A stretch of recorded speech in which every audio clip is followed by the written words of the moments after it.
Hello students, welcome to AIMS India online classes. This is a chemistry session. Here we are discussing about the chapter atoms and molecules. In this session, we are going to see practice sheet related to the chapter. In the earlier session, we have seen practice sheet 1, which contains completely single correct answer type questions. Now, in this session, we are going to see practice sheet 2, which contains different kinds of questions like multi correct answer type, comprehension paragraph, matrix matching, assertion region, statement type, analytical approach. So in this way, different kinds of questions we are going to see in this practice sheet. So let us start the practice sheet with multi-correct answer type questions. Here, each question will be having 4 options. Out of 4, there may be one or more than one correct answers. So read the question and answer carefully. So choose the correct answers. Okay, see the first question. Which of the following molecules have same atomicity as that of chlorine? They're asking about atomicity. Which elements are having same atomicity as that of chlorine? We know what does it mean atomicity. What is meant by atomicity? The number of atoms present in one molecule of an element is called atomicity of that element. Now, what is atomicity of chlorine? We know the molecular formula of chlorine as Cl2, means there are two atoms of chlorine in each molecule of chlorine. What we can say now atomicity of chlorine? 2. So atomicity of chlorine is 2 now. In the given options, which elements are having atomicity 2? Those will be correct answers, isn't it? See the first one, nitrogen. The molecular formula of nitrogen is N2. So in nitrogen also there are two atoms only. Now we can say atomicity of nitrogen is also 2. What about hydrogen? We write the molecular formula of hydrogen as H2. So its atomicity is also 2. Okay.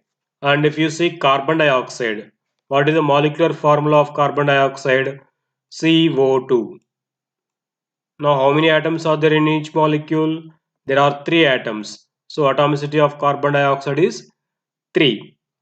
If we see ozone, ozone molecular formula is O3. So its atomicity is 3.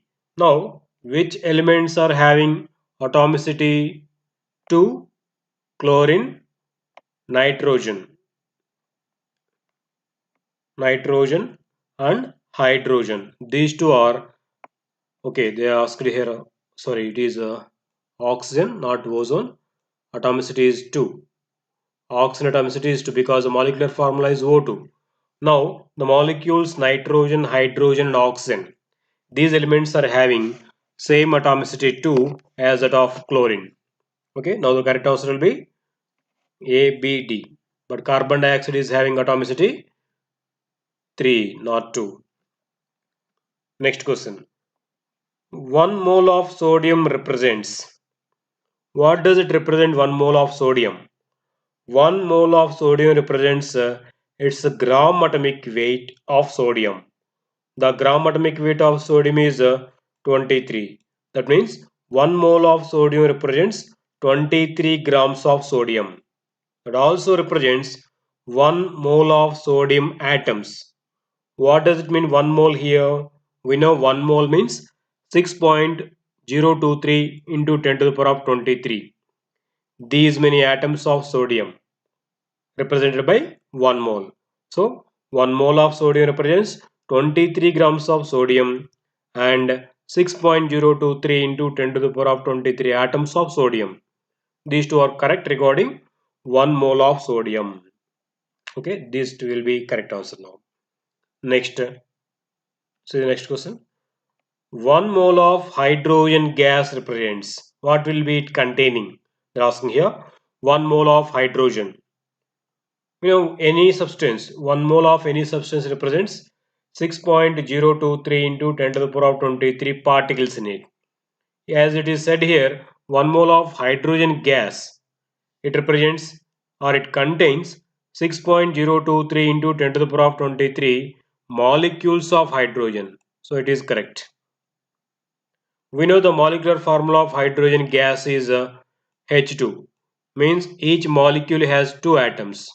So as there are 6.023 into 10 to the power 23 molecules, so 2 into this number gives number of atoms because there are two atoms in each molecule. Now it contains 2 into 6.023 into 10 to the power 23 hydrogen atoms. So this is also correct. Okay. And we know 1 mole of any gas occupies 22.4 liters of volume at STP. This is also true regarding 1 mole of hydrogen. This occupies 22.4 liters of volume because they mentioned here 1 mole of hydrogen. So it is also correct. Next, it weighs 2 grams. Yes, we know the molecular mass of hydrogen is 2. So 1 mole of hydrogen gas weighs gram molecular weight.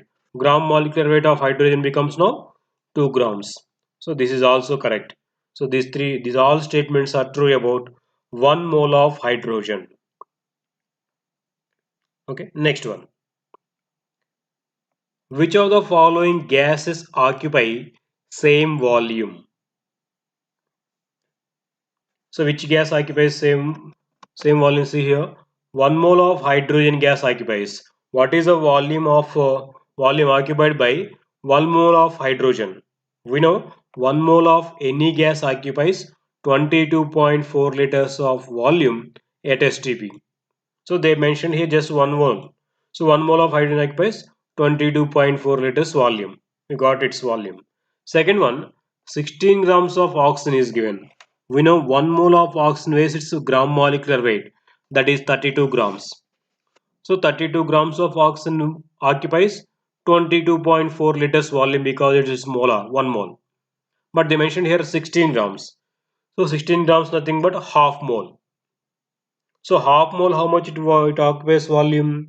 1 mole occupies 22.4 liters. Half mole of oxygen occupies 11.2 liters of volume. Half molar volume. Okay. Next one. 4 grams of helium. We know gram molecular weight of helium is 1. That means 1 mole of helium is given. We know 1 mole of any gas at STP occupies 22.4 liters of volume. Last one say 20 grams of neon. 20 grams is its a gram molecular weight. Gram molecular weight of any gas also occupies 22.4 liters. Now these three gases occupying 22.4 liters of volume at STP. But here oxygen is given half mole, so it is occupying only 11.2 liters only. Except this, the remaining three are occupying same volume. Okay, these three are correct answers. Next, comprehension paragraph. Let us see the paragraph given. The chemical reactions of two or more atoms to form new product is carried out by many laws. Yes, the chemical combinations are carried out by many laws. We have studied in the earlier classes. So based upon these chemical laws, some questions they are going to give here. See the first one. Who laid the foundation of law of chemical combinations? So he was Antony Lavoisier. He given the law of conservation of was first. Okay, Antony Lavoisier.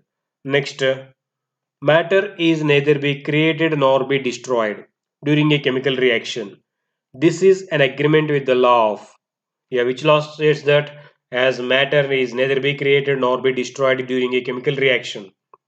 It is in accordance with law of conservation of mass. Okay, law of conservation of mass states that matter or mass matter is neither be created nor be destroyed. So here we discussed as atoms neither be created nor be destroyed.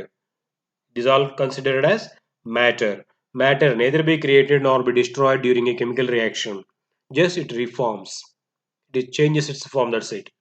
Okay, this is an agreement with law of conservation of mass, which was proposed by Antony Lavoisier. Okay, next question. The percentage of copper and oxygen in samples of copper oxide obtained by different methods were found to be the same. This illustrates the law of. So what is the statement given here? See, the percentage of copper and oxygen is being same in all the samples collected in copper oxide. This illustrates law of definite proportions, which is also called law of constant proportions. Means in the formation of a compound, the percentage composition of the elements will be fixed. This is illustrated in the law called law of constant proportions or law of definite proportions. Okay, it is correct. Next one, matrix matching type. See the matching given here. Some elements are given in the column 1 and their Latin names are given in column 2. Try to match these elements. See the first one, iron. What is the Latin name for iron? Ferrum. What is the Latin name of lead? Its Latin name is plumbum. Copper, its Latin name is cuprum. Antimony, stibium. Okay, try to match these properly now. See matching given here. Observe it. Iron, ferrum, lead, plumbum, copper, cuprum, antimony, stibium. So this is the correct matching. Observe it once. Yes, they have given elements on their Latin names. We have matched those. One more matching is given here. Match the molecular formula given in column 1 with the empirical formula given in column 2. So some molecular formulae are given in column 1. Sorry, actually they have given molecular formula in column 2 and they are asking to match this with their empirical formula in the column 1. Empirical formula means the formula obtained when is highest common factor is taken from their formula. See, CH empirical formula they have given here. So which of these molecules will get the empirical formula CH? So the molecule in which number of carbon and hydrogen atoms are being same, for them empirical formula will be CH after the elimination of highest common factor. See the first one, C6H6 is the molecular formula. If you remove the highest common factor from this as 6, it gets its empirical formula as CH. So for this the empirical formula is CH. What is the empirical formula of methane? As there is no common factor in the number of atoms, the molecular formula itself is becoming here its empirical formula also. See here the third one, C2H2, which is called acetylene.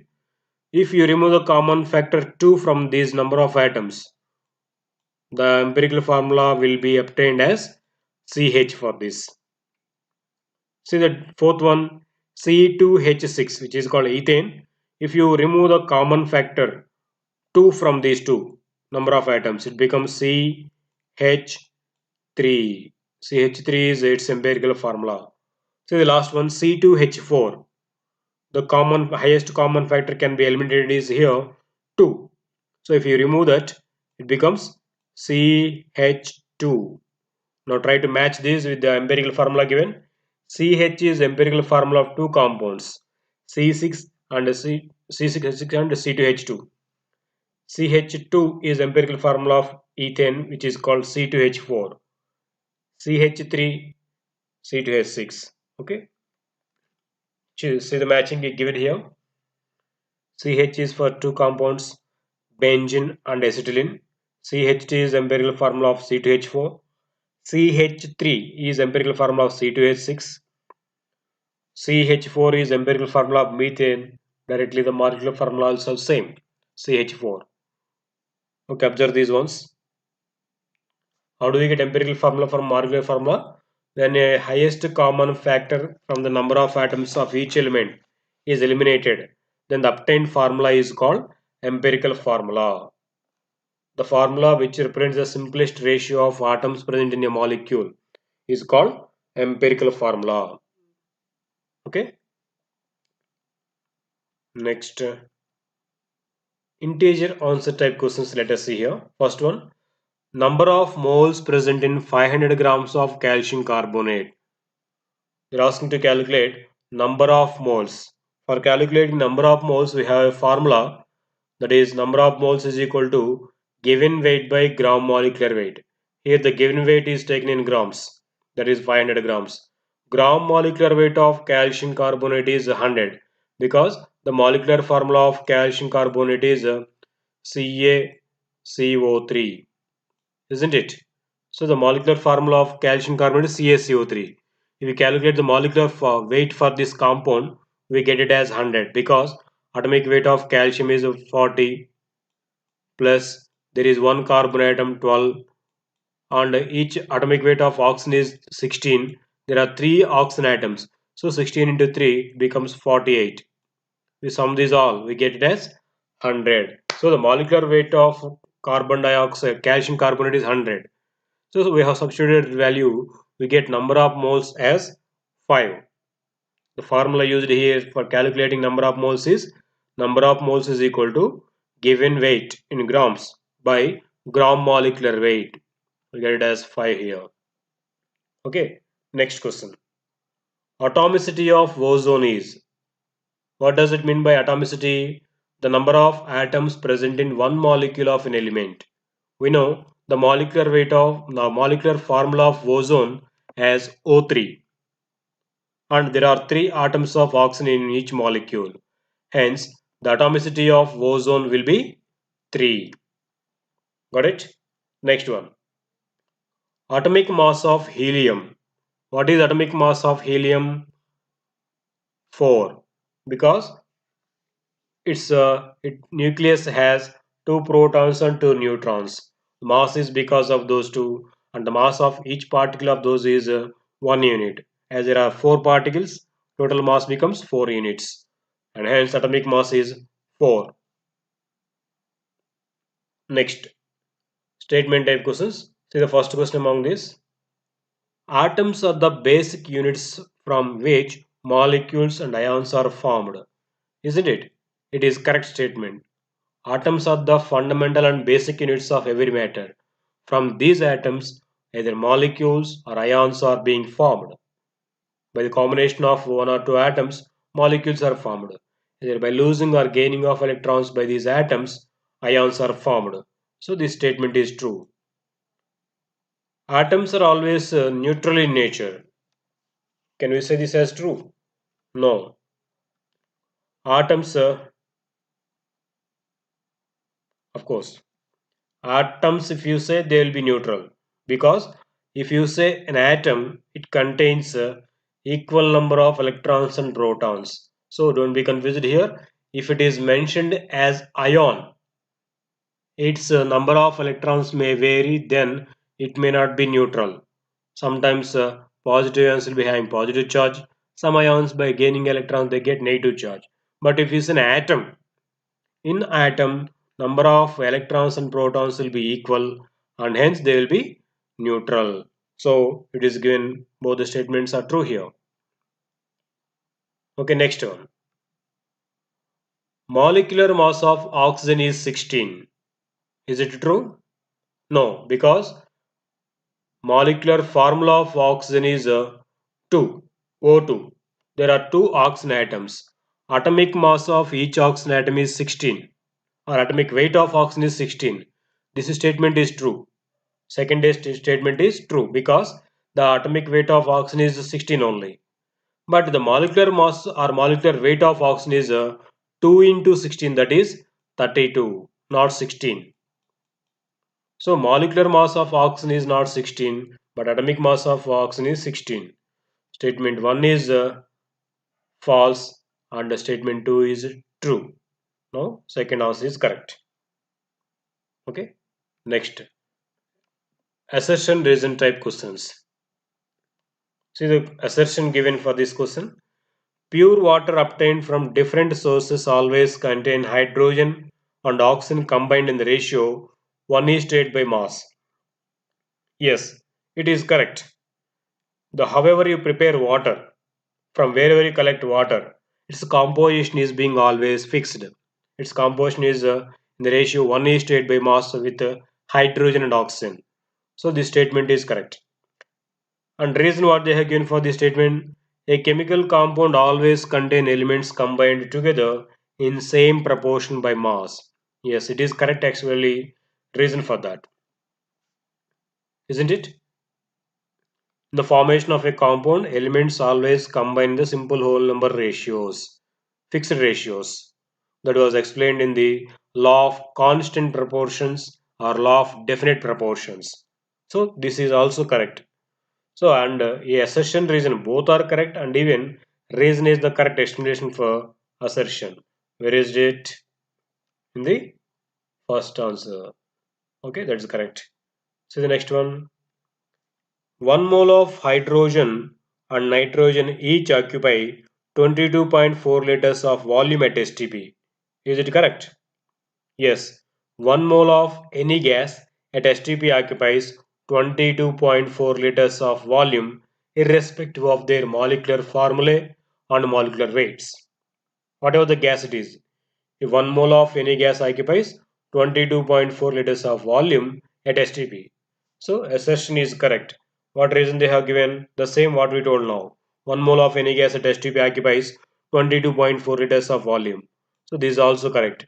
Both are correct here. And it is explanation correct explanation also. So for this also what we get answer? A. Assertion, reason both are correct, and reason is the correct explanation of A. So A is correct answer. This is correct, right? Next, analytical approach questions. See the first one. They have given some statement here. See, two bulbs B1 and B2 have equal capacity, and they contain 10 grams of oxygen and ozone respectively. Okay, there are two bulbs. One contains oxygen, other one contains ozone gas. Both are having equal capacity. That means both are equal volume at same conditions. Let us let us consider here temperature and pressure are similar and constant for both. Okay, at these conditions, let us see the questions given based upon this. Which bulb will have greater number of oxygen atoms? See, both the elements given here are made up of same kind of atoms, of course, oxygen and ozone, isn't it? Now they're asking which one will be having more number of oxygen atoms, which will be having either bulb B1 or bulb B2. We know equal volumes of all gases contain equal number of molecules at similar conditions. So they mentioned here these two bulbs B1 and B2 contain same volume. So equal volumes of gases are there in that. Now equal volumes of both the gases contain same number of molecules. So now the number of molecules of oxygen and ozone both are same. Number of molecules are same. But we know oxygen molecules contain two atoms only. Each molecule contains two atoms. Whereas if you see ozone, its molecular formula is O3. So there are three atoms in each molecule. The number of molecules is same because volume is same. But number of atoms in each molecule is being different. It has only two electrons, whereas ozone has three atoms. So it has only two atoms. Now which will be having greater number of atoms overall? Ozone. Okay. Both oxygen and ozone in the bulb contain same number of molecules. Hence, number of atoms will be greater in bulb B2 because ozone has more number of atoms in each molecule. Got it? So bulb B2 is correct answer. Now, see the next question on the same. Which bulb will have greater number of molecules? As I told, equal volumes, both the bulbs will contain same number of molecules because equal volumes of all gases occupy same equal volumes of all gases contain same number of molecules at a similar conditions. Okay, these are the about level 2 questions. Thank you for watching our video. Please subscribe our YouTube channel AIMS Today and visit our website aimstoday.in for latest updates and recorded videos.